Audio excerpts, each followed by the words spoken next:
Assalamu alaikum rahmatullahi wa barakatuh. Bismillah ar-Rahman ar-Rahim. And welcome to another episode in the series Dawah Ilallah, where we look at how to call people to Islam by asking them to submit to the one true God. We are calling people to the submission of Allah and Allah alone. We are not calling them for any other reason other than for the glory of Allah, for the purpose of helping them come to true salvation. Salvation found only in finding themselves in a secure position. That secure position is something that has to be done on a daily basis, not a once-off thing. You know, sometimes when you speak to somebody, the Christian or the Hindu or the Hare Krishna or the Buddhist will say, I became a Buddhist or Hare Krishna or whatever on the 15th of December 1926 or 1984, whatever. They know exact time and exact date. People ask me, when did you become a Muslim? Areeb, when did you become a Muslim? And I have to look at my watch, because I have to look at the last time I performed my salah, because that was when I became a Muslim the last time. Because for us, a Muslim is not something that happens once in our life, it's something that happens every single day. Every single day we have to submit our will to the will of Allah. It's not a once-off thing. And so putting ourselves in a secure and safe environment is something that we have to practice upon. That's why we're called Muslims, because we are ones who practice Islam. We practice the submission to the one true God. So we have completed so far, well, actually 2 sections of this book that we have been looking at. And now we've looked at why was it necessary to do dawah. Now we are going to address the next point. We've looked at what Dawah Ilallah means. We had a look at why dawah is necessary. And now we are going to move on to the next point in the book. It's entitled Dawah Ilallah. And we are moving on to what is Dawah Ilallah. What is it? After knowing the importance of dawah, we are going to now look at different aspects, at different areas, and different offshoots, different paths that come off Dawah Ilallah itself. So the main concept that we have looked at, the tree of the foundation, the solid tree, has nice big strong roots. The strong roots are Dawah Ilallah. And now we have this trunk that has many branches. Those branches all come off this solid foundation, the solid tree that we have in front of us. We have a tree in South Africa, you could drive a car through it. It's huge, gigantic, it's famous. They have some of these trees like they have hotels inside them. Imagine going to a tree hotel. And I'm not talking about the tree house, it's actually inside. They've got like a coffee shop and everything inside this thing. So this is the type of structure we're talking about, a gigantic structure, which is solid. It's not going to move. And this is built on Dawah Ilallah. It's submission to Allah, reading the Quran, and trusting what Allah has said. So now we're going to move on to the different trees or the different parts that make up the type of dawah that we're doing. So we're going to get into more of the specifics, the nitty-gritties of everything that we're going to be looking at. So we're going to go back to the book and follow from where the book. The first and basic dawah is to call people towards Allah, to worship Him alone, and not to associate someone with Him. Say, I'm commanded only to worship Allah and not to join partners with Him. To Him I call, and to Him I return. Surah 13, verse 36. So this is very, very important. The command is to worship none but Allah. This is what we've been told. What is worship? Anybody remember from a few weeks ago? Those of you here in the audience, those of you at home, see if you remember. What is worship in Islam? Short answer. Any action in life can be a form of worship. Okay, Jazakallah khair. So all actions, everything that we do in Islam is a form of worship. We don't have to go sit on top of a mountain, sit in a lotus position, rock backwards and forwards, go on fasts and not eat for 2-3 months and hope somehow they now get into a state of worship. Or we don't need someone to play the guitar and the drums to start playing slowly and get that rhythm going, and somebody to be singing in the background with nice soft choir music to get into the mode of worship. We don't need somebody to hypnotize us to get into the mode of worship in Islam. Worship in Islam is a one-way stream. Remember, we are connecting into Allah and we walk away changed. So even though we are offering up our submission and we're offering up our prayers to Allah, it's like the computer. We put the power cable in, the computer is getting something from the power company, but it gives nothing back to the power company. It's a one-way stream. So we worship Allah so that we walk away transformed. Yes, it is pleasing to Allah when He sees His servants submitting to Him. But he does not get affected by that. He's not going to change it and go, oh, well, today I'm in a good mood because everybody on earth worshipped, and today I'm in a bad mood because nobody did. He's not a human. He doesn't have human-like qualities where he has mood swings and has a bad day and a good day and needs to go and have a rest. These are things that we don't find in Islam. We don't have a human as a God. We have a God who is a God, who doesn't have these temperaments. So the most basic concept of Dawah Ilallah is to call and invite people to Him, to Allah, and to worship Him alone, as we've dealt with extensively through this, and to remove all associations that people may have. And in the Quran, as we said, it's to Him that we are guiding people, to make sure that people get a very, very clear understanding that it is not to a religion, it is to the Creator that you are calling. We're not calling people to a club. We're not telling them to join Rotary, or to join Lions International, or to join a cause, to put a cause. You know, people have Facebook, they put a cause on Facebook, and everyone must join the cause. It's not one of those causes. Those are temporary. Those don't work. This is join to submission and to connect to your Creator, to plug in. If you connect to Allah, you submit to Allah. No matter how long you've been a Muslim, maybe you haven't submitted yet. Now's the time to make that choice. Take the choice.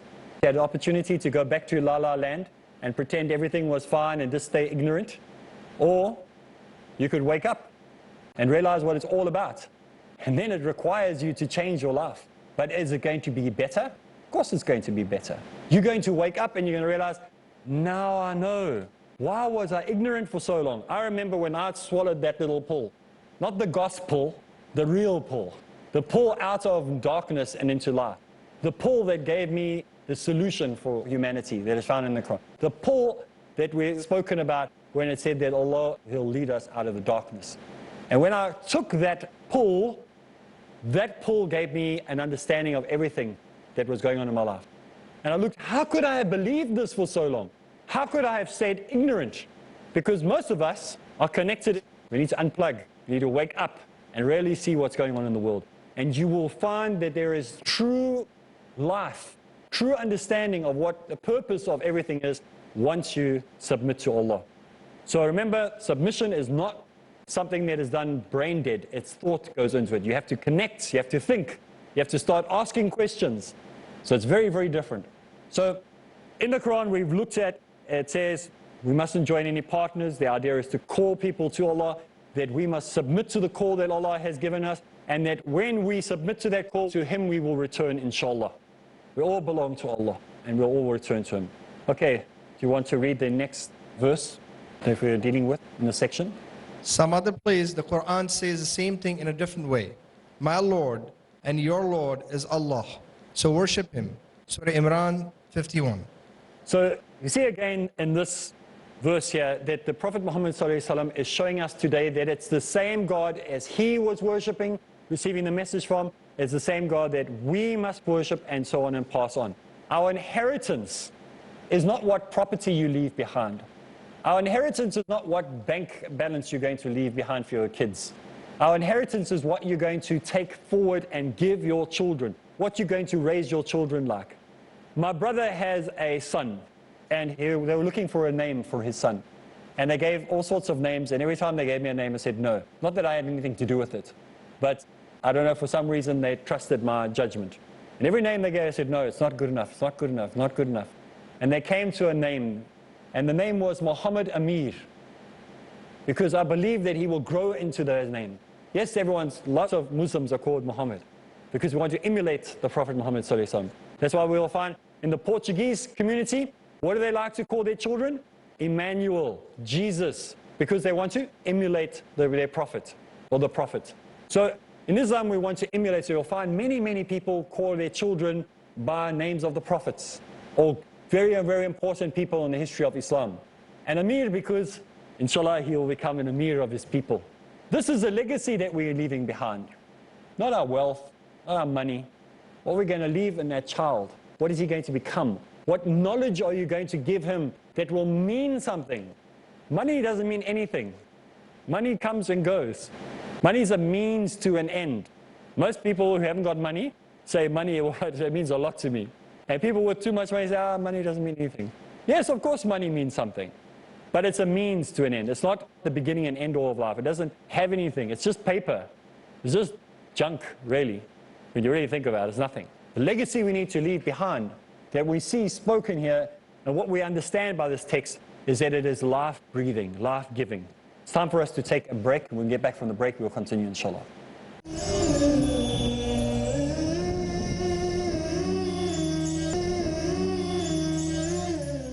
Assalamu alaikum rahmatullahi wa barakatuh, and welcome back. We're continuing with our series, the look into Dawah Ilallah, how to do Dawah Ilallah. Bismillah ar-Rahman ar-Rahim.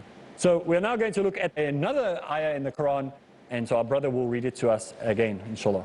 He is Allah the One, Allah the self-sufficient Master.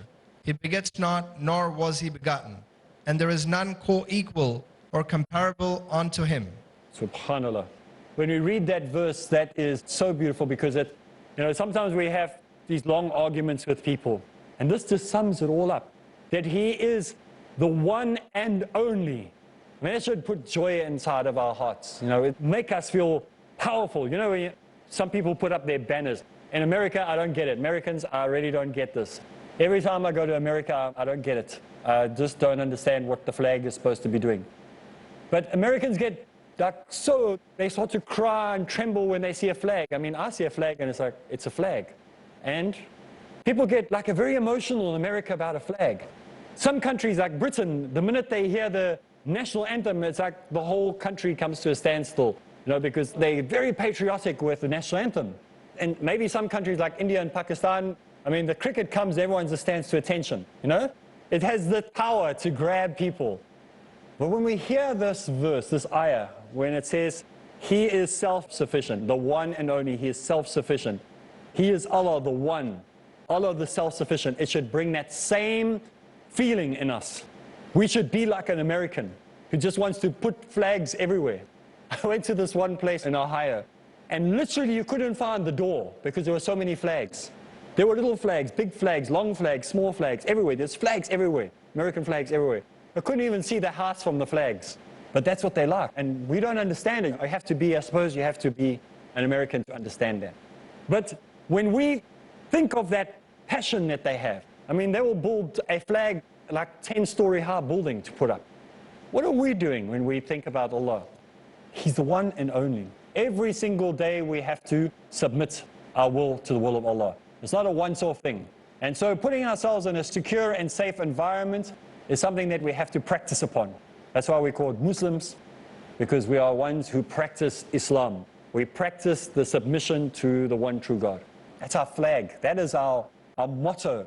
It should give us power and zeal. We must want to stand up and go, yeah, I'm ready now. Let's go. We're going to go do dawah. Come, let's go. No wasting time. But sometimes we sit and it's the one and only. We want to play it cool. No, there's no playing it cool. He's the one and only. We must be going out there and telling people he's self-sufficient. The master. When I was a kid, I grew up with Masters of the Universe. Remember? Some of you going, I don't know, I've never heard of Masters of the Universe. You remember, you're all kids. Master of the Universe, remember? Guy would pick up his sword, and he had like He-Man or whatever he was, and he'd pick up his sword and he'd put it up in the air and he'd say, Master, I have the power. What was his line? I have the power or something. And then he would transform into this like big, powerful creature, and he'd go beat up all these animals and all these creatures that would attack him, robots or whatever they were. That's how it should make us feel. That's how we should be picking up the sword of truth, and that power should come over us, and not like in the Pentecostal way, but in the way that we go, yeah, now I'm ready. Not the addicted to dawah way either. I'm talking about this every single time we hear it, we should be thinking. We hear adhan go off so often. And we just carry on talking to our friends, and we walk and we carry on with our cell phones and sending text messages. When we hear the call to prayer, we really should stop. I mean, it's not that many times a day we hear it. It's only 5 times. Maybe the last time you're ever going to hear it. That truck might be coming your way. It'll squash you, you know what I mean? So let's just stop for a while. Listen. Take to heart what those words are actually saying. We're offering our salah. Someone else is offering it for the whole of humanity when he's calling to prayer. It's beautiful. Now, I'm sure you've all heard my analogy of this, where you take a stone and you throw it into a river or the water, similar to the patterns you see on the ground right here now. and it goes out to the sides of the bank of the river. Say you go to a lake or a pond and you throw a pebble in, and that ripple effect goes the whole way through. Think that everywhere in the world somebody is calling someone to prayer somewhere, constantly. Say in New York, they start the call to prayer in New York. Then in a half a minute later, 200 kilometers from there or 100 miles from there, someone is only starting the beginning part of it. And then another 100 kilometers from there, somebody is only starting the beginning there. And he's now on the second line, and he's now on 1.5 line. So it's continuously, there's a delay the whole way around the world, continuously calling someone to prayer, continuously. Somebody is worshiping the one true God. That should make us think like the flags that are flying. That should give us that warm, fuzzy feeling inside. That continuously there's somebody calling somewhere, someone. Everyone's in a different position of prayer, somewhere in the world, the whole time. That is amazing to me. And this is the beauty of why we all face to one direction. It's like there's an energy, not in a New Agey type of way, not in a Hindu type of way, not in a spiritualist type of way, but an energy of one ummah coming together and uniting. When you go on Hajj and you see that energy of people, you get so distracted by it that you have to actually pull yourself back down and go, okay, let me not get distracted by the awe of it all. That's why you make sure you're there for a while. Don't just go for the last 10 days or last 15 days, because it takes you about a week to get over everything. You need to like, okay, I'm here, now let me relax, I'm over the shock. Because if you get there straight away and you've got to go straight into, into your Hajj, it becomes very overwhelming. And so you'll end up looking at everything and not doing what you're supposed to do. And by the way, the Hajj is so easy to do if you follow the Hajj correctly. Please, if you're planning to go on Hajj, contact the Saudi government and ask them for, there's a nice DVD that they've got. It tells you exactly how to do your Hajj and how to not do all the nonsense that maybe tour guides and all that are trying to sell you to do. Remember, a tour guide who sold you a Hajj package often is trying to sell you things that you don't require and that you don't need. And those two travel agents are not going to like me, but it's true. They send you out doing all sorts of things that are not part of the Hajj. And they distract you from the Hajj, and you can even annul your Hajj. And it can make your Hajj null and void. So find out what is actually required. Be very selective what books you're using on how to perform your Hajj. But that is a program for another day, inshallah. So we've seen so far, we're going off the point. Now let's get back to the point that we're actually speaking about. That Allah is self-sufficient. He's the one and only. There is no equal to him. He has no need. He has no wants. So this is who Allah is. And so we see that all the prophets that were sent came with exactly the same message. However, the Jews and the Christians went and they started to add things onto this concept. They decided that Jesus was a God. Maybe the Jews, to a certain extent, made Israel one of the co-equals God, or had a problem understanding how he fits into the equation. So even the concept of the Jews believing that God lived in a temple, that they could go to this temple and behind this veil was God living there. And many Jews will explain to you today and they'll say, no, they didn't believe he actually lived there. It was the Shekinah, the light of God that lived there. But that's still forcing God to live on planet Earth behind a curtain in a box in a room. And this is not feasible. It's almost like catching jellyfish. You go to jellyfish and you put it in a fish tank and you say, now, it's just a jellyfish by itself, but it's part of a bigger jellyfish community out in the ocean. That's nonsense. It's separate. It's a different entity. It's very separate from the group there. It's got no collective consciousness. And so the idea that we look at many of the religions in the world, especially the two we are more interested in, that's Judaism and Christianity, started to develop concepts that led them away from truth. We have very little in common with Christianity because we are strict monotheists. We are very, very strict about it. We're not even monotheists in the sense of just one God, as maybe the Jews would call them a monotheist, because they have transformations of God doing all sorts of strange and odd things and living inside temples and living inside Ark of the Covenant, something like this, with two angels over it that he lived inside, and anyone touched it, they dropped dead because they touched God. So that's a different concept of God to what we have. Very, very different. So we have to be very cautious when we say there is little difference between, Islam and Christianity are similar, Judaism and Islam are similar. There are more differences than there are things in common. We have a different God. we have a different text. We have a different understanding of what prophets were sent for. We have a different understanding of how to submit. We have a different understanding of what it means, the 10 Commandments, for example, that Judaism followed to what we followed. It's different ways of reading that thing. When we say that you mustn't commit adultery, we have a very different understanding of that to what the Christian and the Jew has. So when we talk about things, you must be careful by saying there's hardly any difference between Christianity and Islam. There are differences, big differences. And they're not small differences, they're very, very noticeable. And so, inshallah, in this series, as we go through it, it's important that we look at these differences. Not just, there are a lot of people who looked at what is common between the two. And there are more problems that we have than we have similarities. So the most important thing that we've found so far is that Islam is preaching a message of separation from the idea that there are more than one God. Separation from the idea that God dwells on earth in a tabernacle. Separation from the idea that God has children, or that he is somehow, has a family on earth, or has a family even in paradise or in heaven.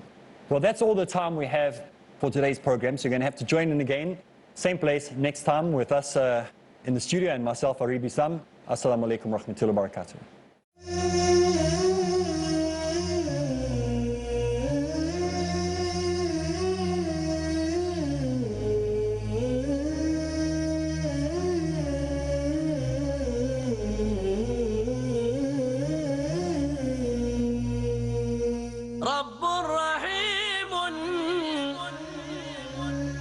مشفق متعطف لا ينتهي بالحصر ما أعطاه